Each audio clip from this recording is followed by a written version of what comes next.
अगर आपको खांसी कई दिनों से ठीक नहीं हो रही है तो आप शहद का इस्तेमाल करें।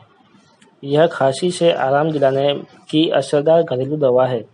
शहद में मौजूद एंटीबैक्टीरियल गुण संक्रमण को बढ़ने से रोकते हैं। साथ ही यह कफ को पतला करती है, जिससे कफ आसानी से बाहर निकल जाता है। खास तौर पर जो लोग सूखी खांसी से परेशान रहते हैं, उन्हें शहद से जल्दी आराम मिलता है। खांसी से आराम पाने के लिए आप 2 तरीकों से शहद का इस्तेमाल कर सकते हैं। 1.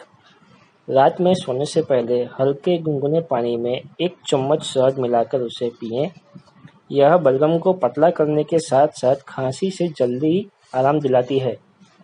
दूसरा तरीका, अदरक और शहद से तैयार पेय भी खांसी से आराम दिलाने में कारगर रहता है।